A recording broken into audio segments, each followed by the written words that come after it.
ನಮ್ಮೂರಿಗೆ ನಮ್ಮನೆಗೆ ಸ್ವಾಗತ. Thank you. ಈಗ ಹೇಗೆ ಕಾಣ್ತಾ ಇದೆ ಇಂಡಸ್ಟ್ರಿ? ಮಾಡಬೇಕಾಗಿರೋದು ಜಾಸ್ತಿ ಇದೆ ಅಂತ ಮಾತ್ರ ಅನಿಸ್ತು. ಯಾವಾಗಾದ್ರೂ ಲೆಟರ್ ಬರೆದಿರೋ ಅಭ್ಯಾಸ ಇದೆಯಾ? It was mandatory. Letter writing. 5 marks ಕೊಡ್ತಾ ಇದ್ರು. ಹೌದು, ಅದಕ್ಕೆ ಬರೀತಿದ್ದೆ. ಸಿನಿಮಾದೊಳಗೆ ಬಂದಿದ್ದೀರಾ, ಒಂದಷ್ಟು ಕೆಲಸ ಮಾಡ್ತಾ ಇದ್ದೀರಾ. ಕನ್ನಡ ಇಂಡಸ್ಟ್ರಿ ಹೇಗೆ ಕಾಣ್ತಾ ಇದೆ? ಇನ್ನು OTT ಓಪನ್ ಅಪ್ ಆಗಬೇಕು. ನೀವು ಇಷ್ಟಪಡುವಂಥ ಇತ್ತೀಚಿನ ನಟರುಗಳಾಗಲಿ, ಇದು ಯಾರು? ಮಮ್ಮೂಟಿ ಅವರಾಗಲಿ, ರಾಜ್ ಶೆಟ್ಟಿ ಆಗಲಿ, ರಿಷಬ್ ಶೆಟ್ಟಿ ಆಗಲಿ, ರಕ್ಷಿತ್ ಅವರಾಗಲಿ. ಸೊ ಆಡಿಯನ್ಸ್ಗೆ ಏನು ಹೇಳ್ಬೋದು? Love letter to your dad, it is a nod to your family. ದಯವಿಟ್ಟು ಹೋಗಿ ನೋಡಿ, ಥಿಯೇಟ್ರಲ್ಲಿ ಹೋಗಿ ನೋಡಿ. ಆತ್ಮೀಯ ಕನ್ನಡ ಪಿಕ್ಚರ್ ವೀಕ್ಷಕರಿಗೆ ನಮಸ್ಕಾರ. ನಾನು ಪ್ರವೀಣ್ ಅಂತ. ಈ ಹೊತ್ತು ನನ್ನ ಜೊತೆಗೆ ನಮ್ಮದೇ ಮಣ್ಣಿನ ಪ್ರತಿಭೆ, ಕನ್ನಡದವರು, ಇಡೀ ದೇಶದಾದ್ಯಂತ ತುಂಬ ದೊಡ್ಡ ಹೆಸರು ಮಾಡಿರೋರು, ವಿಶೇಷವಾಗಿ ತೆಲುಗು, ಮಲಯಾಳಂ, ತಮಿಳಲ್ಲಿ ದೊಡ್ಡ ಹೆಸರು. ನಾವೆಲ್ಲ ಅವ್ರನ್ನ ನೋಡ್ತಾ ಇದ್ವಿ. ನಿಜವಾಗ್ಲೂ ನನಗೂ ಗೊತ್ತಿರಲಿಲ್ಲ ಅವ್ರು ಕನ್ನಡದವರು ಅಂತ. ಈ ಒಂದು ಸಿನಿಮಾ ವಿಚಾರಕ್ಕೆ ಅವರನ್ನು ಮಾತಾಡಿಸ್ಬೇಕು ಅಂತ ಬಂದಾಗ ಅವಾಗ ಗೊತ್ತಾಗಿದ್ದು. ಆ್ಯಂಡ್ ತುಂಬ ವಿಶೇಷ ವಿಷಯಗಳನ್ನ ಅವರೊಟ್ಟಿಗೆ ಮಾತಾಡ್ಸೋಣ. ವಿಜಯ್ ಸರ್, ರವೀಂದ್ರ ವಿಜಯ್ ಸರ್ ಕಾರ್ಯಕ್ರಮ. ನಮಸ್ಕಾರ. Thank you Praveen. ಸರ್, ಮೊದಲಿಗೆ ನಮ್ಮೂರಿಗೆ ನಮ್ಮನೆಗೆ ಸ್ವಾಗತ. Thank you. ನಾನು ಈ ಒಂದು ಜಗನ್ ಹತ್ರ ಮಾತಾಡ್ಬೇಕಾರೆ ಆ ಗ್ಲಿಮ್ಸ್ ಇವ್ರು ಯಾರು ಅಂತ ಗೊತ್ತಿಲ್ವಾ ನಮ್ಮವ್ರು ಇವರು ಅಂತ ಅಂದ್ಬಿಟ್ಟು. ಆಮೇಲೆ ಲಿಟ್ರಲಿ ವಾಪಸ್ ಹೋದರೆ ಕನ್ನಡದವ್ರು ನೀವು ಗೊತ್ತಿಲ್ಲ, ಬಟ್ ನಾನು ನಿಮ್ಮ ತೆಲುಗು ಅಂತ ಅಂದ್ಕೊಂಡಿದ್ದೆ. ನೀವು ಸುಮಾರು ಕಂಟೆಂಟ್ಸ್ ನೋಡಿದೆ ನಾನು. ಸೊ ಅದೇ ಹುಟ್ಟು ಬೆಳೆದಿದ್ದೆಲ್ಲ ಇಲ್ಲೇ, ಮನೆ ಮಾತು ತಮಿಳು, ಆದರೆ ಕಲ್ತಿದ್ದು ಕನ್ನಡ, ಮಾತಾಡೋದು ಕನ್ನಡ. ಸೊ ಬೆಂಗಳೂರಲ್ಲಿ ಹುಟ್ಟು ಬೆಳೆದಿರೋದ್ರಿಂದ ಸುಮಾರು ಭಾಷೆಗಳು ಹೌದು ಸರಳವಾಗಿ ಬರುತ್ತೆ. ಸೊ ಕೆಲಸದ ನನಗೂ ಡೌಟ್ ಆಗುತ್ತೆ, ನಂದು ಯಾವ ಊರು. ನಮ್ಮ ಬೆಂಗಳೂರಲ್ಲಿ ಹುಟ್ಟಿದ್ರೆ ಅಥವಾ ಕರ್ನಾಟಕದಲ್ಲಿ ಎಸ್ಪೆಷಲಿ ಸೌತ್ ರೀಜನ್ಗೆ ನಮಗೆ ಸುಮಾರು ಪ್ರತಿಯೊಬ್ಬರಿಗೂ ಮಿನಿಮಮ್ 4 ಭಾಷೆ ಗೊತ್ತಿರುತ್ತೆ. ಹೌದು, ಅದು ಬೆಂಗಳೂರಲ್ಲಂತೂ ಬಿಡಿ, ಎಲ್ಲ ಭಾಷೆನೂ ಗೊತ್ತಿರುತ್ತೆ. ಅಫ್ಕೋರ್ಸ್ ಎಲ್ಲ ಸಿನಿಮಾಗಳು ನೋಡಿರ್ತೀವಿ. ಸೊ ಮೊದಲಿಗೆ ಈ ಸಿನಿಮಾ ಬಗ್ಗೆ ಮಾತಾಡ್ಸೋದಕ್ಕಿಂತ ಮೊದಲು ನಿಮ್ಮ ಬಗ್ಗೆ ತಿಳ್ಕೊಳ್ಳೋಂಥ ಒಂದು ಕುತೂಹಲ ಮತ್ತು ಪರಿಚಯಿಸೋಂಥ ಒಂದು ಕುತೂಹಲ. Yes please. ಅಂದರೆ ಮೊದಲಿಗೆ ನಿಮ್ಮ ಬಗ್ಗೆ ಪರಿಚಯ ಮಾಡ್ಕೊಳ್ತಾರದಾದರೆ, ನಮ್ಮ ಊರಿನವರು ಆದ್ರೂ ಕೂಡ. ಸೊ ಎಲ್ಲಿಂದ ಶುರುವಾಯಿತು ಬದುಕು ಅಂತ? ಇಲ್ಲಿಂದ ಶುರುವಾಯಿತು ಇಲ್ಲ, ಹುಟ್ಟು ಬೆಳೆದಿದ್ದೆಲ್ಲ ಇಲ್ಲೇ, ಓದಿದ್ದಿಲ್ಲೇ, ಕಾಲೇಜ್ ತನಕ ಮಾಡಿದ್ದಿಲ್ಲೇ. ಆದಮೇಲೆ ಕಾಲೇಜಲ್ಲಿ ಒಂದು ನಾಟಕದ ಆಸಕ್ತಿ ಇತ್ತು. ಆ ನಾಟಕ ಅಂದರೆ ಏನಂತ ಗೊತ್ತಿರಲಿಲ್ಲ. ಪಾಕೆಟ್ ಮನಿಗೋಸ್ಕರ ಒಂದು ನಾಟಕ ತಂಡ ಸೇರಿದೆ. ಹಾಗೆ ಓದ್ತಾ ನಾಟಕನೂ ಮಾಡ್ತಿದ್ದೆ side by side. At one point college ಮುಗಿದ ಮೇಲೆ ಒಂದೂವರೆ ವರ್ಷ ಪ್ರಾಕ್ಟೀಸ್ ಮಾಡಿದೆ. ಅದಾದಮೇಲೆ I wanted to get back to theatre. So ಕೆಲಸ ಬಿಟ್ಟು ನಾಟಕ ಮಾಡೋಕ್ಕೆ ಶುರು ಮಾಡಿದೆ. ನಾಟಕ ಮಾಡ್ತಾ ಇಲ್ಲಿಂದ ಚೆನ್ನೈಗೆ ಹೋದೆ, ಅಲ್ಲೂ ನಾಟಕ ಮಾಡ್ತಿದ್ದೆ. 1-2 ಚಿತ್ರಗಳಲ್ಲಿ ಅವಕಾಶ ಸಿಕ್ತು. ಅದಾದಮೇಲೆ ತೆಲುಗು, ಅದಾದಮೇಲೆ ಹಿಂದಿ, ಫ್ಯಾಮಿಲಿ ಮ್ಯಾನ್ ನಡೀತು. ಅದಾದಮೇಲೆ ತೆಲುಗಲ್ಲಿ ಟೇಕ್ ಆಫ್ ಆಯಿತು. ಕಡೆಗೆ ಇಲ್ಲಿ ಬಂದಿದ್ವಿ. ಅಂದರೆ ಯಾವಾಗಲೂ ಏನಾಗುತ್ತೆ, ನಮ್ಮೂರಲ್ಲಿ ನಾವೇನಾದರೂ ಮಾಡಿದ್ರೆ ಗೊತ್ತಾಗಲ್ಲ. ಪಕ್ಕದೂರಲ್ಲಿ ಹೋಗ್ಬಿಟ್ಟು ಕೂಗಿಸ್ಬಿಟ್ಟು ಇವ್ರವನಂತೆ ಅಂತಂದಾಗ ಅವಾಗ ಎಲ್ಲರೂ ಹಿಂಗೆ ನೋಡ್ತಾರೆ, ಓ ನಮ್ಮೂರ ಅಂತ. ಆ ಥರದ್ದು ಆಗಿರೋದು ಇತಿಹಾಸದಲ್ಲಿ ತುಂಬ ಇದೆ. ಹೌದು, ನಮ್ಮ ಊರೆಲ್ಲ ಸುತ್ತಾಡಿದ ಮೇಲೆ ಮನೇಲಿ ಸ್ವಲ್ಪ ಮರ್ಯಾದೆ ಸಿಗೋದು. ಹಂಗೆ ನಿಮ್ಮ ಅಂದರೆ ಬೆಂಗಳೂರಲ್ಲಿ ಯಾವ ರೀಜನ್ ಸರ್ ನೀವು? ಅಂದರೆ ಹುಟ್ಟಿದ್ದು ಹಲ್ಸೂರಲ್ಲಿ, ಬೆಳೆದಿದ್ದೆಲ್ಲ ಇಲ್ಲಿ RT ನಗರ ಸುಲ್ತಾನ್ಪಾಳ್ಯದಲ್ಲಿ. ಓಕೆ. ಸೊ ಇವಾಗಲೂ ಅಲ್ಲೇ ಇರೋದು ಮನೆ. ಓದಿದ್ದು ಇಲ್ಲಿ ಚಿನ್ಮಯ ವಿದ್ಯಾಲಯ ಅಂತ ಒಂದು ಸ್ಕೂಲ್. ಅದಾದಮೇಲೆ ವಿಜಯ ಕಾಲೇಜ್, ಬಸವನಗುಡಿ. ವಿಜಯ ಕಾಲೇಜಾ? ವಿಜಯ ಮೇನ್ ನಮ್ಮವರೇ. ಅದಾದಮೇಲೆ ಬ್ಯಾಂಗ್ಳೂರ್ ಮೆಡಿಕಲ್ ಕಾಲೇಜ್. ಅಷ್ಟೇ. ವಿಜಯ ಮೇನ್ ಯಾವ ಬ್ಯಾಚ್ ಸರ್? ವಿಜಯ ಮೇನ್ ಯಾವ ಬ್ಯಾಚು? 2000. ಐ ಥಿಂಕ್ ನೀವು 7 ಔಟಾ? 3 ಔಟ್. 3 ಔಟಾ? ಓ, ತುಂಬ ಸೀನಿಯರ್ ಸರ್. ಮೊನ್ನೆ ನಮ್ಮದು ಕಾರ್ಯಕ್ರಮ ಆಯಿತು. ಹೌದಾ? ನೀವು ವಿಜಯ ಮೇನಾ? ವಿಜಯ ಮೇನ್. ನಾನು BSc ಎಲೆಕ್ಟ್ರಾನಿಕ್ಸ್. ಓಕೆ.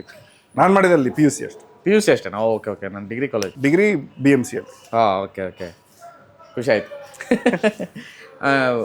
ಸಿನಿಮಾ ಅಥವಾ ನಾಟಕ ಅಥವಾ ಲಿಟ್ರೇಚರು ಈ ಆಸಕ್ತಿ ನಾನು ನೋಡಿದೆ. ನೀವು ಬ್ಯಾಂಗ್ಳೂರ್ ಮೆಡಿಕಲ್ ಕಾಲೇಜಲ್ಲಿ MBBS ಸ್ಟೂಡೆಂಟು.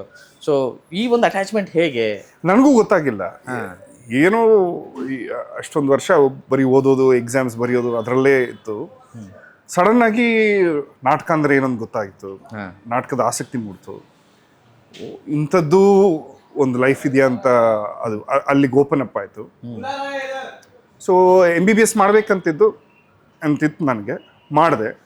ಆಮೇಲೆ ನಾಟಕ ಮಾಡೋಣ ಅಂತಿತ್ತು, ನಾಟಕ ಮಾಡಿದೆ. ಆದಮೇಲೆ ಸಿನಿಮಾ ಟ್ರೈ ಮಾಡೋಣ ಅಂತಿತ್ತು, ಸಿನಿಮಾ ಟ್ರೈ ಮಾಡಿದೆ. ಓಕೆ. ಸೊ ಅಷ್ಟೇ. ನನ್ನ ಮೈಂಡಲ್ಲಿ ಅಷ್ಟು ಈಸಿ ಆಗಿತ್ತು. ಓ ಬೇರೆಯವ್ರ ಮೈಂಡಲ್ಲಿ ಸ್ವಲ್ಪ ಅರ್ಥ ಮಾಡ್ಕೊಳ್ಳೋಕೆ ಕಷ್ಟ ಇದೆ ಅನ್ಸುತ್ತೆ. ಹಾಂ ಹಾಂ ಹಾಂ ಅಂದರೆ ಸಿನಿಮಾ ಆಸಕ್ತಿ ಅಂದರೆ ಸಿನಿಮಾಗಳು ನೋಡೋದುಂಟಾ ಅಂದರೆ ಅಷ್ಟು ಅಷ್ಟು ಸಿನಿಮಾ ನೋಡೋ ಆಸಕ್ತಿ, ಸಿನಿಮಾ ಹುಚ್ಚು ಅಂಥದ್ದು ಏನು ಇರಲಿಲ್ಲ. ಹಾಂ ನಾಟಕ ಮಾಡಕ್ಕೆ ಶುರು ಮಾಡಿದ್ಮೇಲೆ ಯಾರೊಬ್ರು ಒಂದು ಸಿನಿಮಾ ಆಪರ್ಚುನಿಟಿ ಕೊಟ್ಟರು ಚೆನ್ನೈಯಲ್ಲಿ, ಒಂದು ತಮಿಳ್ ಸಿನಿಮಾ. ಹಾಗೆ ಸಿನಿಮಾ ಒಳಗೆ ಹೋಗಿದ್ದು, ಓ ಇದನ್ನು ಟ್ರೈ ಮಾಡೋಣ ಅಂತ ಹೋಗಿದ್ದು ಅಷ್ಟೇ ಹೊರತು ಚಿಕ್ಕ ವಯಸ್ಸಿಂದ ಸಿನಿಮಾಲ್ ನಟಿಸ್ಬೇಕು, ಸಾಧನೆ ಮಾಡ್ಬೇಕು ಅಂತ ಅಂಥದ್ದೇನು ಇರಲಿಲ್ಲ. ಅಂದರೆ ಒಂದು ಪಾಯಿಂಟ್ ಅನ್ಸುತ್ತಲ್ಲ, ನಾವು ಎಸ್ಪೆಷಲಿ ನಾವು ಡಿಗ್ರಿ ಓದುವಂಥ ಟೈಮ್ಗೆ ನಾವೇನು ಮಾಡಬೇಕು ಅನ್ನೋದು ಒಂದು ಸಣ್ಣ ಕ್ಲಾರಿಟಿ ಅಂತೂ ಸಿಕ್ಕುತ್ತೆ. ಇಲ್ಲಿಂದ ಆಚೆಗೆ ನಾನೇನು ಮಾಡಬೇಕು, ನಾನು ಡಾಕ್ಟರ್ ಆಗ್ಬೇಕಂತ ಕ್ಲಾರಿಟಿ ಇತ್ತು. ಓದ್ದೆ, ಅದಾದ್ಮೇಲೆ PG ಮಾಡ್ಬೇಕಂತಿತ್ತು. ಆ ಟೈಮ್ಗೆ ನಾಟಕ ಪರಿಚಯ ಆಯಿತು. ಸೊ ಆಸಕ್ತಿ ಹತ್ತು ಕಡೆ ಹೋಯ್ತು. ಯಾವ ತಂಡದ ಜೊತೆಗೆ ಕೆಲಸ? ಇಲ್ಲಿ ರಫೀಕಿ ಅಂತ ಒಂದು ತಂಡ, ದಟ್ಸ್ ವೇರ್ ಐ ಸ್ಟಾರ್ಟೆಡ್. ಮತ್ತೆ ಪಾಸ್ಔಟ್ ಆಗಿ ಪ್ರಾಕ್ಟೀಸ್ ಮಾಡಿ ಕೆಲಸ ಬಿಟ್ಟ ಮೇಲೆ ಮತ್ತೆ ಬಂದು ಅವ್ರ ಜೊತೆನೇ ಸೇರಿದೆ 2011 ಆ ಟೈಮಲ್ಲಿ, 11-12 ಟೈಮಲ್ಲಿ ಅವ್ರ ಜೊತೆ ಕೆಲಸ ಮಾಡಿದೆ. ಅದನ್ನು ಬಿಟ್ಟು ಹಲವಾರು ತಂಡಗಳು, ಅದು ಪ್ರಮುಖವಾಗಿ ಪರ್ಚ್ ಅಂತ ಇನ್ನೊಂದು ತಂಡ, Chennai based. Majorly Rafiki followed by Perch. ಅದಾದಮೇಲೆ ಸುಮಾರು ನಾಟಕ ತಂಡಗಳು ಕೇರಳದಲ್ಲಿ, ಬೆಂಗಳೂರಲ್ಲಿ, ಹಲವಾರು ಕಡೆ ಹೋಗಿ ನಾಟಕ ಮಾಡೋದು. ರಂಗಭೂಮಿಯಿಂದ ಬಂದಾಗ ಭಾಷೆ ಮತ್ತು ಆ ಹಿಡಿತ ತುಂಬ ದೊಡ್ಡದಾಗಿ ಸಿಗುತ್ತೆ ಅಂತ ಕೇಳ್ಪಟ್ಟಿದ್ದೀವಿ.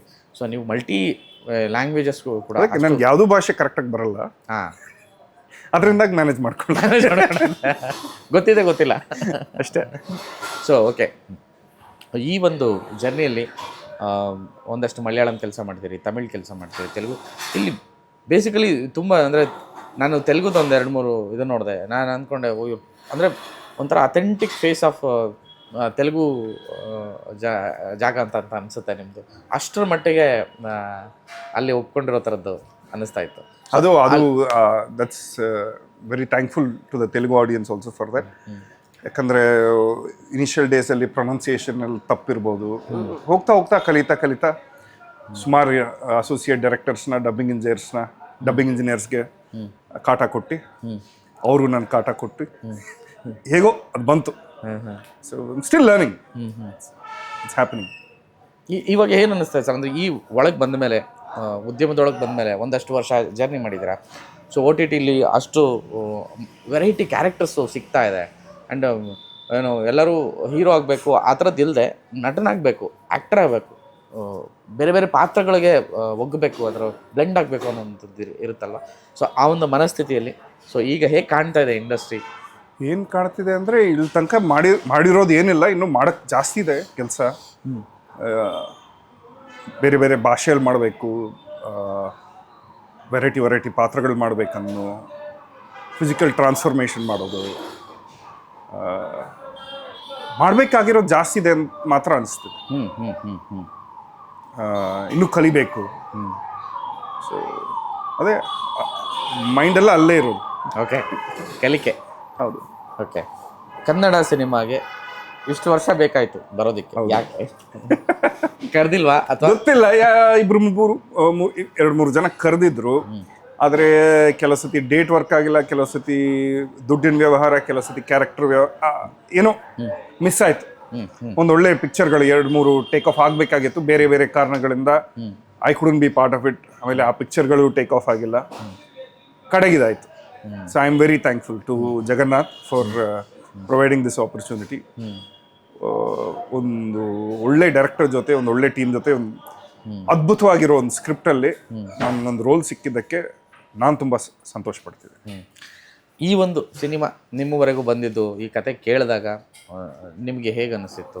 ಮತ್ತು ಈ ತಂಡದ ಬಗ್ಗೆ ಮೊದಲೇ ಗೊತ್ತಿತ್ತಾ? ಜಗನ್ ಬಗ್ಗೆ ಹೊಂದಿಸಿ ಬರೆಯಿರಿ ಆ ಟೀಮ್ ಬಗ್ಗೆ ಗೊತ್ತಿತ್ತು, ಆದರೆ ಅವ್ರು ಯಾವಾಗಲೂ ಭೇಟಿ ಆಗಿಲ್ಲ. ಅವ್ರ ಚಿತ್ರದ ಬಗ್ಗೆ ಕೇಳ್ಪಟ್ಟಿದ್ದೆ. ಸೊ ಸ್ಕ್ರಿಪ್ಟ್ ಓದಿದಾಗ ಅದರಲ್ಲಿ I could see the amount of work that has gone into it.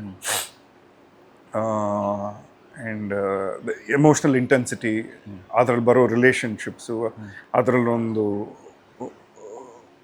ಪಯಣ ಇದೆ physically in the movie, and also ಒಂದು ಎಮೋಷ್ನಲ್ ಜರ್ನಿ ನಡೆಯುತ್ತೆ. ಒಂದು ಸಪ್ರೇಟ್ ಆಗಿರೋ ಫ್ಯಾಮ್ಲಿ, ಮತ್ತೆ ಒಟ್ಟಿಗೆ ಕೂಡೋದು, ಅದಕ್ಕೆ ಅವ್ರು ಪಡೋ ಕಷ್ಟಗಳು, it was very fulfilling to read the script. ಹಾಗೆ ಮಾಡ್ತಿರ್ಬೇಕಾದ್ರೂ ಈ ತಂಡದ ಜೊತೆ ಟ್ರಾವೆಲ್ ಮಾಡ್ತಾ ಊರೂರಾಗಿ ಹೋಗಿ ಶೂಟ್ ಮಾಡಿ ಆ ಕ್ಯಾರೆಕ್ಟರ್ ಮೆಚ್ಯೂರ್ ಆಗೋದನ್ನು ನೋಡಿದೆ. And very beautiful to work with Jagannath, very comfortable to be with him. Explore ಮಾಡೋಕ್ಕೆ ಸ್ಪೇಸ್ ಇದೆ, ಮೇಕಪ್ಪಲ್ಲಾಗಲಿ ಪರ್ಫಾರ್ಮೆನ್ಸಲ್ಲಾಗಲಿ, ಅವ್ರ ಜೊತೆ ಕೂತಿ ಆ ವಿಜುವಲ್ಸ್, ಆ ಲೊಕೇಶನ್ ಬೇರೆ, ಎಲ್ಲ ಒಟ್ಟಿಗೆ ಕೂಡಿದೆ ಅಂತ ನನ್ನ ನಂಬಿಕೆ ಇದೆ. ನೋಡೋಣ. ಈ ಥರದ ಒಂದು ಅಂದರೆ ಜಗನ್ ಮೊದಲನೇ ಸಿನಿಮಾದಲ್ಲೇ ಆ ಒಂದು ಕ್ಲಾಸಿನೆಸ್ಸು, ಎಮೋಷನ್ಸ್ನ ತುಂಬ ಚೆನ್ನಾಗಿ ಅವರು ಹ್ಯೂಮನ್ ಎಮೋಷನ್ಸ್ನ ತುಂಬ ಚೆನ್ನಾಗಿ ಬ್ಲೆಂಡ್ ಮಾಡ್ತಾರೆ. ಆ್ಯಂಡ್ ಅದೆಲ್ಲದಕ್ಕಿಂತ ಹೆಚ್ಚಾಗಿ ಈ 80s ಆ್ಯಂಡ್ 90sದೊಂದು ಬಾನ್ ಅಥವಾ ಆ ಮಾಡೆಲ್ಸ್ ಏನಿದ್ದಾರೆ ಇವ್ರಿಗೆಲ್ಲರಿಗೂ ಒಂದು ಎಮೋಷನ್ಸು, ಎಥಿಕ್ಸು ತುಂಬ ಸ್ಟ್ರಾಂಗ್ ಆಗಿದೆ.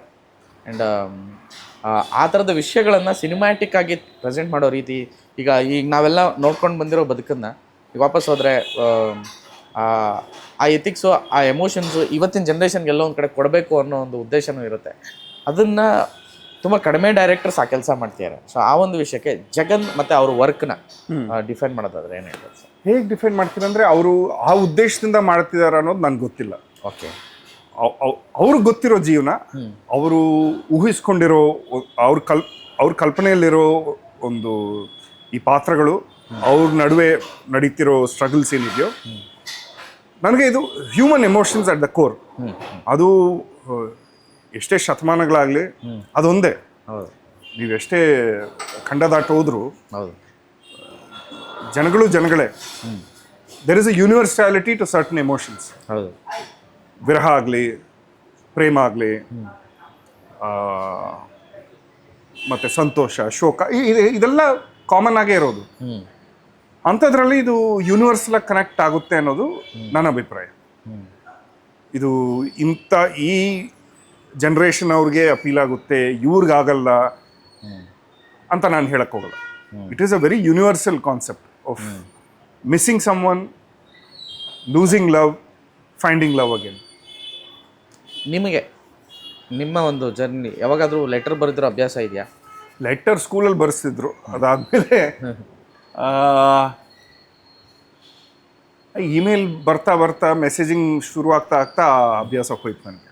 ಅಂದರೆ ನಾನು ಹೇಳೋದು, ಯಾವಾಗಾದ್ರೂ ಬರೆದಿರೋದು ಉಂಟಾ? ನೋ. ಸ್ಕೂಲಲ್ಲಿ it was mandatory. Letter writing 5 marks ಕೊಡ್ತಾ ಇದ್ರು. ಹೌದು, ಅದಕ್ಕೆ ಬರೀತಿದ್ದೆ. ಅಥವಾ ಸೆಲ್ಫ್ ಅಡ್ರೆಸ್ಡ್ ಲೆಟರ್ ಒಂದು ಬರೆಯಕ್ಕೆ ಹೇಳ್ತಿದ್ರು ಎಕ್ಸಾಮ್ ಎಲ್ಲ ಮುಗಿದ ಮೇಲೆ, ನಮಗೆ ರಿಸಲ್ಟ್ಸ್ ಕಳ್ಸಕ್ಕೆ. ಅದನ್ನು ಬರೀತಿದ್ದೆ. ಟೈಟ್ಲ್ ಇಟ್ ಸೆಲ್ಫ್ ತೀರ್ಥರೂಪ ತಂದೆಯವರಿಗೆ, ಅದು ಲೆಟರ್ ಪತ್ರ ಬರೆದಿರೋರು ಪ್ರತಿಯೊಬ್ಬರಿಗೂ ನೆನಪಿರುತ್ತೆ. ದೂರದ ಊರುಗಳಲ್ಲಿ ಬದುಕ್ತಾರಂಥವ್ರಿಗೆ, ಹಾಸ್ಟೆಲಲ್ಲಿರುವಂಥ ಸ್ಟೂಡೆಂಟ್ಸ್ಗೆ, ಎಸ್ಪೆಷಲಿ ಆರ್ಮಿಯಲ್ಲಿ ಇದ್ದಂಥವರಿಗೆ. ಸೊ ಅದು ತುಂಬ ಚೆನ್ನಾಗಿ ಕನೆಕ್ಟ್ ಆಗಿದೆ. ಕೆಲವೊಂದು ನಾವು ಮಾತಾಡೋದಕ್ಕಿಂತ ಪದಗಳಲ್ಲಿ ತುಂಬ ಗಾಢವಾಗಿ ನಾಟುತ್ತೆ ಅಂತ ನನ್ನ ಅಭಿಪ್ರಾಯ. ಸೊ ಆ ಒಂದು ವಿಷಯಕ್ಕೆ ಈ ಒಂದು ಟೈಟ್ಲು ಮತ್ತು ಈ ಒಂದು ನೀವು ಆವಾಗಲೇ ಹೇಳ್ತಾ ಇದ್ರಿ ಅಂದರೆ ಹ್ಯೂಮನ್ ಎಮೋಷನ್ಸ್ನ ತುಂಬ ಚೆನ್ನಾಗಿ ಇದು ಮಾಡಿದ್ದಾರೆ ಅಂತ. ಈ ಒಂದು ಸಿನಿಮಾದಲ್ಲಿ ಕ್ಯಾರೆಕ್ಟರ್ಸ್ ವೈಸು ಆ ಹೊಸ ಹೀರೋ ಅವರು ಅಗೇನ್ ತೆಲುಗುವಲ್ಲಿ ತುಂಬ ಒಳ್ಳೆ ಹೆಸರು ಮಾಡಿದ್ರು, ನಿಹಾರ್ ಮುಖೇಶ್. ಸೊ ಆ್ಯಂಡ್ ರಚನಾ ಎಂದರ್ ಇದ್ದಾರೆ, ಸಿತಾರಾ ಇದ್ದಾರೆ. ಸೊ ಈ ಒಂದು ಕೊಲಾಬ್ರೇಷನ್ ಆ್ಯಂಡ್ ಒಂದು ಪ್ರಾಸೆಸ್ ಹೇಗಿತ್ತಂದರೆ, ಸೊ ಮೊದಲನೇ ಸತಿ ಇವ್ರ ಜೊತೆ ಎಲ್ಲ ಕೆಲಸ ಮಾಡ್ತಿರೋದು. ಇದರಲ್ಲಿ ನಮ್ಮ ರಂಗಭೂಮಿಯಿಂದ ಇಬ್ಬರಿದ್ದಾರೆ, ಅಜಿತ್ ಹಂಡೆ ಮತ್ತು ಶ್ವೇತಾಂಶು ಬೋರ್ ಅಂತ. ಶ್ವೇತಾಂಶು ಜೊತೆ ಇದಕ್ಕೆ ಮುಂಚೆ ಕೆಲಸ ಮಾಡಿದ್ದೀನಿ. ಬೇರೆಯವ್ರ ಜೊತೆ ಮೊದಲನೇ ಸತಿ ಸಿತಾರಾ ಮೇಡಮ್ನ ನಾನು ಸ್ಕೂಲಲ್ಲಿದ್ದಾಗಲೂ ನೋಡಿದ್ದೀನಿ. ಅವ್ರ ಜೊತೆ ಕೆಲಸ ಮಾಡೋದಂದರೆ ಅದು ತುಂಬ ಖುಷಿಯಾಗಿತ್ತು. The way she approaches professionalism. ಮತ್ತು ರಚನಾ ಜೊತೆ ಸೀನ್ಸ್ ಎಲ್ಲ, ನಿಹಾರ್ ಇವಾಗ ಹೇಳಿದ್ರೆ ಮೋಸ್ಟ್ಲಿ ಸಿತಾರಾ ಮೇಡಮ್ ಜೊತೆ ಮತ್ತೆ ನನ್ನ ಡಾಟರ್ ಕ್ಯಾರೆಕ್ಟರ್ ಮಾಡ್ತಿರೋ ಅವ್ರ ಜೊತೆ. So and lot of the scenes with me alone. ಹೆಚ್ಚಾಗಿ ಕೆಲಸ ಮಾಡಿರೋದು ಜಗಣ್ಣನ ಜೊತೆ. ಸಿನಿಮಾದೊಳಗೆ ಬಂದಿದ್ದೀರಾ, ಒಂದಷ್ಟು ಕೆಲಸ ಮಾಡ್ತಾಯಿದ್ದೀರಾ. ನಿಮ್ಮ ದೃಷ್ಟಿಕೋನದಲ್ಲಿ ಇಂಡಸ್ಟ್ರಿ ಹೇಗೆ ಕಾಣ್ತಾ ಇದೆ, ಕನ್ನಡ ಇಂಡಸ್ಟ್ರಿ ಹೇಗೆ ಕಾಣ್ತಾ ಇದೆ? ನೀವು ಇಂಡಸ್ಟ್ರಿ ಬಗ್ಗೆ ಕಾಮೆಂಟ್ರಿ ಕೊಡೋಷ್ಟು ನನಗೆ ಹಾಂ, ಎಕ್ಸ್ಪೀರಿಯನ್ಸ್ ಇಲ್ಲ. ಓಕೆ. ಪ್ರತಿಯೊಂದು ಇಂಡಸ್ಟ್ರಿನೂ ಒಂದು ಅಪ್ ಫೇಸ್ ಇರುತ್ತೆ, ಒಂದು ಡೌನ್ ಫೇಸ್ ಇರುತ್ತೆ, ಹೌದು. And there will be a plot and lot of interesting stories coming out of Kannada. And ಇತ್ತೀಚೆಗೆ ಬಂದಿರೋ ಅತಿ ದೊಡ್ಡ ಸೂಪರ್ ಹಿಟ್ಸಲ್ಲಿ ಕನ್ನಡ ಪಿಕ್ಚರ್ಗಳು ಇವೆ. And smaller stories, very rooted stories ಅವುಗಳು ಬರ್ತಿವೆ. So it is, I think it's in a beautiful place. ಇನ್ನು OTT ಓಪನ್ ಅಪ್ ಆಗಬೇಕು, ಅದೊಂದಿದೆ, ಅದೊಂದು ಕೊರತೆ ಡೆಫಿನೆಟ್ಲಿ ಇದೆ. ಸೀರೀಸ್ ಸ್ಪೇಸ್ ಆಗಲಿ, ಲಾಂಗ್ ಫಾರ್ಮ್ಯಾಟ್ ಬರಬೇಕು, ಇನ್ನು ಕನ್ನಡದಲ್ಲಿ ಜಾಸ್ತಿ ಹೆಚ್ಚಾಗಿ ಬರಬೇಕು. ಮತ್ತು ಕೊಲಾಬ್ರೇಷನ್ಸ್ ಅಂತೂ ಆಗ್ತಿವೆ, ಹೌದು. ತಮಿಳ್ ಸಿನಿಮಾ ಜೊತೆ, ತೆಲುಗು ಸಿನಿಮಾ ಜೊತೆ, ಹಿಂದಿ ಸಿನಿಮಾದ ಜೊತೆ, which is beautiful to see. At one point ಇನ್ನೂ ಡೀಪ್ ಆಗಿ ಹೋದರೆ it is becoming like the cinema of the old days. There is more cross cultural sharing. Tamil ಪಿಕ್ಚರಲ್ಲಿ ಕನ್ನಡ ಆ್ಯಕ್ಟರ್ಸ್ ಮಾಡೋದು, ಕನ್ನಡದ ಪಿಕ್ಚರಲ್ಲಿ ತಮಿಳ್ ಆ್ಯಕ್ಟರ್ಸ್ ಮಾಡೋದು, ಅಥವಾ ತೆಲುಗು ಅಲ್ಲಿ this kind of give and take is happening more and more, which is great for cinema. Need to, ನಮ್ಮ focus ಎಲ್ಲ ಒಂದು ಒಳ್ಳೆ ಕತೆ ಮೇಲೆ ಇರಬೇಕು. If that is taken care of, audience ಬರ್ತಾರೆ. ಆಡಿಯನ್ಸ್ಗೆ ಇದು ಮಾತ್ರನೇ ಹಿಡಿಯೋದು, ಈ ಸಿನಿಮಾ ಇಂಡಸ್ಟ್ರಿ ಅಂದರೆ ಇಂಥವೇ ಸಿನಿಮಾಗಳು ಬರುತ್ತೆ ಅನ್ನೋ ಅಭಿಪ್ರಾಯ ಎಲ್ಲ, I think it's very flawed. ಜನಗಳು ಎಲ್ಲ ನೋಡ್ತಾರೆ, ಒಳ್ಳೆ ಕಂಟೆಂಟ್ ಕೊಟ್ಟರೆ ನೋಡ್ತಾರೆ. ಇದು ಥಿಯೇಟ್ರಲ್ಲೇ ನೋಡಬೇಕು, ಅದು OTTನಲ್ಲೇ ನೋಡಬೇಕು, ಸಿನಿಮಾ ಥಿಯೇಟ್ರಲ್ಲಿ ನೋಡಬೇಕು. OTT ಇತ್ತೀಚೆಗೆ ಬಂದಿರೋದು. ಸಿನಿಮಾ ಕಲೆಕ್ಟಿವ್ ಆಗಿ ಆಡಿಯನ್ಸಲ್ಲಿ ಆ ಕತ್ಲೆಯಲ್ಲಿ ಒಂದು 200-300 ಜನ ಜೊತೆಗೆ ನೋಡಿದ್ರೆ ಆ ಎಕ್ಸ್ಪೀರಿಯನ್ಸ್ ಬೇರೆ ಇರುತ್ತೆ. So I feel there is lot more scope for growth and it is happening. Yes. And ನಿಮ್ಮ ಒಂದು ವಿಷಯಕ್ಕೆ ಬರೋದರಾದರೆ, ಆ ಕಥೆಯಿಂದ ಕತೆಗೆ, ಪಾತ್ರದಿಂದ ಪಾತ್ರಕ್ಕೆ ಒಬ್ಬ ಆ್ಯಕ್ಟರಾಗಿ ಆ ಒಂದು ಚೇಂಜ್ ಓವರ್ಸ್ನ ತುಂಬ ಚೆನ್ನಾಗಿ ನಾನು ಗಮನಿಸಿದಾಗ ಹಾಗೆ ಅನ್ನಿಸ್ತು. Thank you. ಸೊ ಆ ಒಂದು ವಿಷಯಕ್ಕೆ ಬರುತ್ತಿರೋದಾದರೆ, ನಟನಾಗಿ ಈ ಒಂದು ಚೇಂಜ್ ಓವರು ಯಾವ ರೀತಿ ನಿಮಗೆ ಪರಿಣಾಮ ಬೀರುತ್ತೆ ಸರ್? ಯಾವ ರೀತಿ ಪರಿಣಾಮ? ಐ ಮೀನ್, ಪ್ರತಿಯೊಂದು ಸಿನಿಮಾದಿಂದ ಸಿನಿಮಾಗೆ ನೀವು ತಗೊಳ್ಳೋಂಥ ಇನಿಷಿಯೇಷನು, ಹಾಕುವಂಥ ಎಫರ್ಟ್ಸ್ಗೆ, ಫಾರ್ ಎಕ್ಸಾಂಪಲ್ ಈ ಸಿನಿಮಾದಲ್ಲೇ ನೋಡ್ತಾ ಇದ್ದೆ, ನೀವು ಹೀಗೆ ನೋಡೋದಕ್ಕೂ ಅಲ್ಲಿ ನೋಡೋದಕ್ಕೂ ತುಂಬ ವ್ಯತ್ಯಾಸ ಇದೆ. ಆ್ಯಂಡ್ ಸಚ್ ಎಂಗೇಜ್ ಈ ಒಂದು ಕ್ಯಾರೆಕ್ಟರ್ಗಳನ್ನ ಪ್ಲೇ ಮಾಡೋವಂಥದ್ದಕ್ಕೆ ಆ ಒಂದು ಚೇಂಜ್ ಅವರು ನೀವು ಯಾವ ರೀತಿ ಅಳವಡಿಸ್ಕೊಳ್ತೀರಾ, ಯಾವ ರೀತಿ ಇದು ಮಾಡ್ತೀರಾ? ನಂಬರ್ ಒನ್, ಹೇಗೆ ಕಾಣಬಹುದು, ಅದಕ್ಕೇನು ಮಾಡೋಕ್ಕಾಗುತ್ತೆ. ನಮ್ಮ ಮೇಕಪ್ ಪರ್ಸನ್ ಇದ್ದಾರೆ, ಅಜಯ್ ಹನುಮಂತು ಅಂತ, ಅವ್ರ ಜೊತೆ ಕೂತಿ ಮಾತಾಡಿ, ಮತ್ತು ಡೈರೆಕ್ಟರ್ ಜೊತೆ ಕೂತಿ ಮಾತಾಡಿ, DOP ಜೊತೆ ಸ್ಕ್ರಿಪ್ಟ್ ಓದಿದಾಗ ನಮ್ಗೆ ಅದರಲ್ಲಿ ಸುಮಾರು ಕ್ಯೂಸ್ ಸಿಗ್ಬಿಡುತ್ತೆ. ಕೆಲವು ಡೈರೆಕ್ಟ್ ಆಗಿರುತ್ತೆ, ಕೆಲವುದು indirect. You infer by how the other person speaks or response. ಅದರಲ್ಲಿ ಹೊಸದಾಗಿ ಏನಾದರೂ ಮಾಡೋಕ್ಕಾಗುತ್ತಾ ಅಂತ ಟ್ರೈ ಮಾಡ್ತೀವಿ. And at the end of the day audience ಗೊತ್ತು ಆ ಪಾತ್ರ ನಿಜ ಅಲ್ಲ ಅಂತ, ನನಗೂ ಗೊತ್ತು ಆ ಪಾತ್ರ ನಿಜ ಅಲ್ಲ ಅಂತ. ಆ 3 ಗಂಟೆ ಅವಧಿ ಅವ್ರನ್ನ ನಂಬಿಸ್ಬೇಕು. There is suspension of disbelief. ಯಾಕಂದರೆ ಈ ಕಣ್ಗಳು ನಂದೆ, ಈ ಕೆಣ್ಣೆ ನಂದೆ, ಈ ಮಾತು, ಈ ಧ್ವನಿ ನಂದೆ, ಆದರೂ ಅವ್ರನ್ನ ಅದನ್ನು ಮರೆತು ಈ ಪಾತ್ರದ ಮೇಲೆ ಅವ್ರ ಗಮನನ ಸೆಳಿಬೇಕು. ಅದಕ್ಕೇನು ಮಾಡಬೇಕು ಮಾಡ್ತೀವಿ. ನೀವು ಅಂದರೆ ನಿಮಗೆ ತುಂಬ ನೀವು ಇಷ್ಟಪಡೋವಂಥ ಇತ್ತೀಚಿನ ನಟರುಗಳಾಗಲಿ ಇದು ಯಾರು ಸರ್? ಎಷ್ಟೋ ಜನ ಇದ್ದಾರೆ, ಒಬ್ರಿಬ್ರು ಅಂತಿಲ್ಲ, ಹಲವಾರು ಇಂಡಸ್ಟ್ರಿಯಲ್ಲಿ. ಇವಾಗ ನೋಡಿ, ನೀವು ಮಮ್ಮೂಟಿಯವರಾಗಲಿ, ಪೀಪಲ್ ಆರ್ ಲೈಕ್ ಆ ಟೈಮ್ ಹೀರೋ ಅಂತ. ಅವ್ರು ಮಾಡ್ತಿರೋ ಪಿಕ್ಚರ್ಗಳು ಏನು ಒಂದೊಂದು ಬೇರೆ ಬೇರೆ ಥರದ ಪಿಕ್ಚರ್ಗಳಿದೆ. ಇಲ್ಲಿ ರಾಜ್ ಶೆಟ್ಟಿ ಆಗಲಿ, ರಿಷಬ್ ಶೆಟ್ಟಿ ಆಗಲಿ, ರಕ್ಷಿತ್ ಅವರಾಗಲಿ, ಮತ್ತು ತೆಲುಗಲ್ಲಿ the directors that I have worked with, I mean there is no one particular name, there is a huge list. ನೀವು ಯಾವ ಥರದ ಕಥೆಗಳನ್ನು ಯೂಶ್ವಲಿ ಆಯ್ಕೆ ಮಾಡ್ಕೋಬೇಕಾರೆ, ಪಾತ್ರಗಳನ್ನು ಆಯ್ಕೆ ಮಾಡ್ಕೋಬೇಕಾರೆ ಯಾವ ರೀತಿ ಯೋಚನೆ ಮಾಡ್ತೀರಾ? ಯಾವ ಥರ ಅಂದರೆ ಸುಮಾರು ಬರ್ತಾರೆ, ಹೇಳ್ತಾರೆ, ಅದೇ ನೀವು ಆವಾಗಲೇ ಹೇಳಿದಾಗೆ ಆರ್ಥಿಕವಾಗಿ ಒಂದು ಅಷ್ಟು ವ್ಯವಹಾರ ಆರ್ಥಿಕವಾಗಿರುತ್ತೆ. ಆದರೆ ನನಗೆ ಆ ಕತೆ is a story speaking to me. ನಂಗೆ ಅಪೀಲ್ ಆಗ್ತಿದೆಯಾ, ಅದರಲ್ಲಿ ಏನಾದರೂ can I add something to it. ಕತೆ ಒಂದು, ಎರಡನೇದು ಪಾತ್ರ. ಮಾಡಿದ್ದೇ ರೋಲ್ನ ಪದೇ ಪದೇ ಮಾಡೋದಂದ್ರೆ ಅದು ಮಾಡಿದ್ದೀನಿ. ಇವಾಗ ಪೊಲೀಸ್ ಅಂದರೆ ಕೆಲವ್ರು ಕೇಳ್ತಾರೆ, ಸುಮಾರು ಪೊಲೀಸ್ ಕ್ಯಾರೆಕ್ಟರ್ಗಳು ಬಂತು, ನಾನು ಮಾಡಲ್ಲ ಅಂತ ಹೇಳಿದೆ. ಯಾಕಂದ್ರೆ ಅದು ಪೊಲೀಸ್ ಅನ್ನೋದು ಆ ಹುದ್ದೆ, ಅದನ್ನ ಬಿಟ್ಟು ಇನ್ನೇನಿದೆ ಆ character. What is the human struggle that is going, that the person is going through, ಅದು ಅಪೀಲ್ ಆದರೆ ಅದನ್ನು ಮಾಡ್ತೀನಿ. ಈಗ ಒಂದು ಒಳ್ಳೆ ಟೀಮ್ ಇದ್ರೆ, some director who I want to work with, I will, because at the end of the day camera action cut, ಈಗ ಆ ಟೈಮಲ್ಲಿ ಕಟ್ ಹೇಳಿದ ಮೇಲೆ I need to feel comfortable being in that space. ಅದು ನನಗೆ main. If I am not comfortable, ಏನೋ ಇಷ್ಟ ಇಲ್ದಿರೋ ಕೆಲಸಕ್ಕೆ ಬಂದು ದುಡ್ಡು ತಗೊಂಡು ಮಾಡ್ಕೊಂಡು ಹೋಗೋದಾದರೆ ಅದು ಒನ್ ಟೈಮಲ್ಲಿ ನಮಗೆ ನಮ್ಮ ಮೇಲೆ ಸ್ವಲ್ಪ ಕೋಪ ಶುರುವಾಗ್ಬಿಡುತ್ತೆ. So if I am having fun, I will do it. I need to have fun. ಅಂದರೆ ನೆಕ್ಸ್ಟ್ ಪ್ರಾಜೆಕ್ಟ್ ವೈಸ್ ಮಾತಾಡ್ತಿರೋದಾದ್ರೆ ಏನು ಮಾಡ್ತಾ ಇದ್ದೀರಾ ಸರ್? ಸದ್ಯಕ್ಕೆ ಒಂದೆರಡು ಸೀರೀಸ್ ಆಚೆ ಬರಬೇಕು. ಬ್ಲ್ಯಾಕ್ ಆ್ಯಂಡ್ ವೈಟ್ ಅಂತ ಒಂದಿದೆ. ಇನ್ನೊಂದು ಪಿಕ್ಚರ್ ಮಾಡ್ತಿದ್ವಿ, ಸಮವರ್ತಿ ಅಂತ. ಸಮವರ್ತಿ ಇಂಟ್ರೆಸ್ಟಿಂಗ್ಲಿ ಆ ಡೈರೆಕ್ಟರ್ ಅಜಯ್ ನಾಗ್ ಆರಂಭಮ್ ಅಂತ ಒಂದು ಪಿಕ್ಚರ್ ಮಾಡಿದ್ರು ಹೋದ ವರ್ಷ. ಅವನು ಓದಿದ್ದು ನೀನಾಸಮಲ್ಲಿ, ಶಿವಮೊಗ್ಗದಲ್ಲಿ. ಅದಾದಮೇಲೆ ಫಿಲ್ಮ್ ಸ್ಕೂಲ್ಗೆ ಹೋದ ಹೈದ್ರಾಬಾದಲ್ಲಿ. ಇವಾಗ ಆ ತಂಡದ ಜೊತೆ ಎರಡನೇ ಪಿಕ್ಚರು ಸಮವರ್ತಿ ಅಂತ, ತುಂಬ ಚೆನ್ನಾಗಿ ಬರ್ತಿದೆ, ತೆಲುಗು ಸಿನಿಮಾ. ಅದನ್ನು ಬಿಟ್ಟರೆ ತಮಿಳಲ್ಲಿ ಇನ್ನೊಂದು ಸೀರೀಸ್ ಇದೆ ಸೋನಿಗೆ. ಇವಾಗ ಕರೆಂಟ್ಲಿ ಶೂಟಿಂಗ್ ಮಂದಾಡಿ ಅಂತ ಒಂದು ಪಿಕ್ಚರ್, ತಮಿಳಲ್ಲಿ ಸೂರ್ಯ ಅವರು ಹೀರೋ ಆಗಿ, ಮತ್ತು ನಾಗಾರ್ಜುನ ಅವರ 100ನೇ ಸಿನಿಮಾ, ಆ ಶೂಟಿಂಗ್ ಇವಾಗಲೇ ಶುರುವಾಗಿದೆ, ಅದು ಇದೆ. ನೈಸ್. ಸೊ ಇವೆರಡು ಶೂಟಿಂಗ್ ನಡೀತಿದೆ, ಮಿಕ್ಕಿದ್ದು ಎಲ್ಲ ಬರಬೇಕು. More releases awaited this year in Telugu and Tamil. ಹೊಂದಿಸಿ ಬರೀರಿ ನೋಡಿದ್ರಾ? ಇದಕ್ಕೆ ಮೊದಲು ನೋಡಿದ್ರಾ ಅಥವಾ later after I got it no Jagannath. And ಆ ಕನೆಕ್ಟ್ ನನಗೆ ತುಂಬ ಹಿಡಿದಿತ್ತು in terms of the story telling, how true he was to the subjects.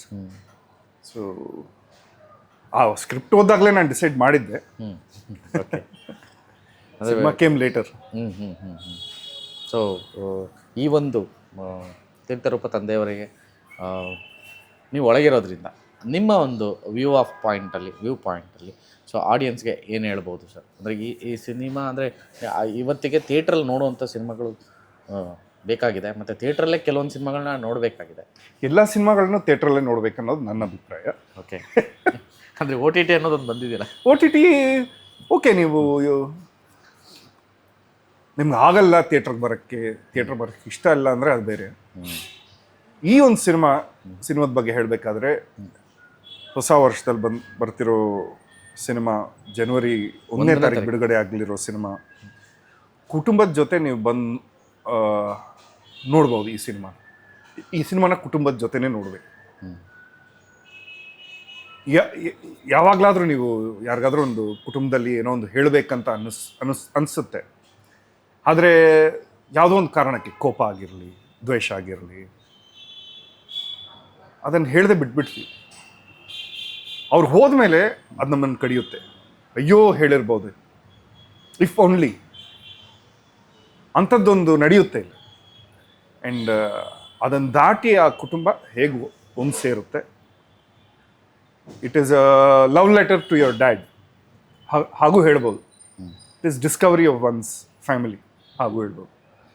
So ಒಳ್ಳೆ ಕಾಮಿಡಿ ಇದೆ, ಅದ್ಭುತವಾಗಿರೋ ಹಾಡುಗಳಿವೆ, ಮತ್ತು ನಾವು ಶೂಟ್ ಮಾಡಿರೋ ಲೊಕೇಶನ್ಸ್ ಒಂದೊಂದು ಮೂಡಿಗೆರೆಯಿಂದ ಹಿಡಿದು ಕೇರಳ, ಮೈಸೂರು, ಗುವಾಹಟಿ, ಮೇಘಾಲಯ.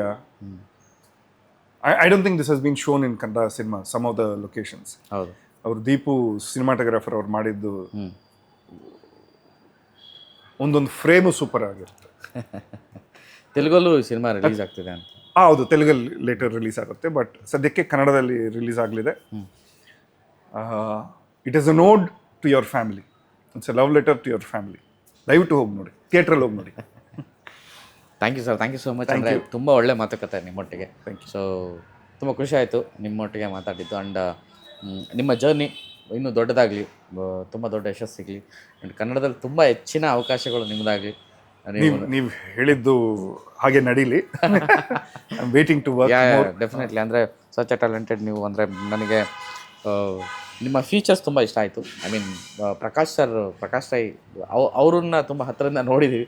ಮತ್ತು ಅಂದರೆ ಥ್ಯಾಂಕ್ ಯು, ದಟ್ಸ್ ಬಿಗ್. ತುಂಬ ಸಾಮ್ಯತೆ ಇದೆ ನಿಮ್ಮ ಭಾಷೆ, ನಿಮ್ಮ ಕಲಿಕೆ, ನಿಮ್ಮ ಜರ್ನಿ ಮತ್ತು ನೀವು ಹೋಗ್ತಾ ಇರೋ ಹಾದಿ.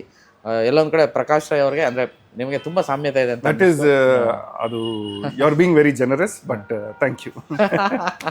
ಆ್ಯಂಡ್ ನನಗೆ ಸಂಚಾರಿ ವಿಜಯ್ ತುಂಬ ನೆನಪಾದರು ನಿಮ್ಮನ್ನು ನೋಡಿದಾಗ. ಸಂಚಾರಿ ವಿಜಯ್ ತುಂಬ ಒಳ್ಳೆ ಗೆಳೆಯರು, ಗೊತ್ತಿದೆ. ಅತ್ಯುತ್ತಮ ನಟರು. ಆ್ಯಂಡ್ ನಿಮ್ಮ ಒಂದು ಅದೇ ನಿಮ್ಮ ಹಾದಿ ನೋಡಿದಾಗ ಅಥವಾ ನಿಮ್ಮ ಕೇಳಿದಾಗ ಅವ್ರು ತುಂಬ ನೆನಪಾಗಕ್ಕೆ ಶುರು ಈಗ. Thank you. ಅವ್ರನ್ನ ಯಾವಾಗಲೂ ಭೇಟಿಯಾಗಿಲ್ಲ, ನೋಡಿದ್ದೀನಿ. ರಂಗಶಂಕರದಲ್ಲೂ ಈ ನಾಟಕ ರಂಗದಲ್ಲಿ ನೋಡಿದ್ದೀನಿ, but I never spoken to him. I heard very good things about him and I really like this movies. Yes, such unfortunate ಅಷ್ಟೇ. ಆ್ಯಂಡ್ ಅಷ್ಟೇ ಸರ್, ಖುಷಿ. Thank you Praveen. ಸಿಗೋಣ ಮತ್ತೆ. ಎಸ್, ಒಂದಷ್ಟು ಪದೇ ಸಿಗೋಣ. ಪದೇ ಸಿನಿಮಾಗಳ ಜೊತೆ ಸಿಗೋ ಆಪರ್ಚುನಿಟಿ ಬರಲಿ. ಥ್ಯಾಂಕ್ ಯು ಸೋ ಮಚ್ ನಮ್ಮ ಜೊತೆಗೆ ಇಷ್ಟೊತ್ತು ಸಿಕ್ಕಿದ್ದಕ್ಕೆ. ಆ್ಯಂಡ್ ಸಿನಿಮಾಗೆ ಒಳ್ಳೇದಾಗಲಿ. ತೀರ್ಥರೂಪ ತಂದೆಯವರಿಗೆ ಸಿನಿಮಾ ನೋಡಿದ್ಮೇಲೆ ನಿಮ್ಮನ್ನು ಮಾತಾಡ್ಸೋಂಥ ಪ್ರಯತ್ನ ಮಾಡ್ತೀನಿ. Thank you Kannada picture. Thank you Praveen. ದಯವಿಟ್ಟು ನೋಡಿ, ತೀರ್ಥರೂಪ ತಂದೆಯವರಿಗೆ ಜನವರಿ 1ನೇ ತಾರೀಕು ಥಿಯೇಟ್ರಲ್ಲಿ ಬಿಡುಗಡೆ ಆಗಲಿದೆ. ಥಿಯೇಟ್ರಿಗೆ ಹೋಗಿ, ನೆಂಟರನ್ನ ಕರ್ಕೊಂಡೋಗಿ, ನಿಮ್ಮ ಫ್ಯಾಮಿಲಿನ ಕರ್ಕೊಂಡೋಗಿ, ನಿಮ್ಮ ಫ್ರೆಂಡ್ಸ್ನ ಕರ್ಕೊಂಡೋಗಿ, ದಯವಿಟ್ಟು ಹೋಗಿ ನೋಡಿ. ಸೊ ಇದಿಷ್ಟು ರವೀಂದ್ರ ವಿಜಯ್ ಅವ್ರ ಒಟ್ಟಿಗಿನ ಮಾತುಗಳು. ತುಂಬ ಖುಷಿ ಆಯಿತು. ಅಂದರೆ ಈ ಥರ ಸಿಕ್ಕಿದಾಗ ನಾನು ಆಗಲೇ ಹೇಳಿದೆ, ಪಕ್ಕದ ಮನೇಲಿ ಹೋಗಿ ಏನೋ ಸದ್ದು ಮಾಡಿದ್ರೆ ನಮ್ಮ ಮನೇಲಿ ಮರ್ಯಾದೆ ಅಂತ. ಸೊ ಆ ಥರದ ಒಂದು ತಮಾಷೆಗೆ. ಆ್ಯಂಡ್ ಈ ಥರದ ಪ್ರತಿಭೆಗಳು ನಮಗೆ ಬೇಕು. ನಮ್ಮಲ್ಲಿ ಒಂದಷ್ಟು ಕತೆಗಳು ಇಂಥವ್ರ ಕೈಯಲ್ಲಿ ಮಾಡಿಸಿ ಅನ್ನೋದು ನನ್ನ ಒಂದು ಅಪೇಕ್ಷೆ. ಒಂದಷ್ಟು ವಿಶೇಷವಾದಂಥ ಸಿನಿಮಾಗಳು ಅವಕಾಶಗಳನ್ನು ಕೊಡುವಂತಾಗಲಿ, ಅವರು ಇಲ್ಲೇ ಇರುವಂತಾಗಲಿ, ಜಾಸ್ತಿ ಸಿನಿಮಾಗಳು ಮಾಡುವಂತಾಗಲಿ ಅಂತ ನನ್ನ ಅಪೇಕ್ಷೆ. ತೀರ್ಥರೂಪ ತಂದೆಯವರಿಗೆ 1ನೇ ತಾರೀಕು ಬರ್ತಾ ಇದೆ ಹೊಸ ವರ್ಷ ಸಂಭ್ರಮದಲ್ಲಿ. 2026ರ ಶುಭಾರಂಭ ತೀರ್ಥರೂಪ ತಂದೆಯವರಿಗೆ ಸಿನಿಮಾದಿಂದ. ಎಲ್ಲರೂ ಮಿಸ್ ಮಾಡಿದ್ರೆ ಥಿಯೇಟ್ರಿಗೆ ಹೋಗಿ ಸಿನಿಮಾ ನೋಡಿ ಅಂತ ನಾನು ಕೇಳ್ಕೊತೀನಿ. ನಮಸ್ಕಾರ.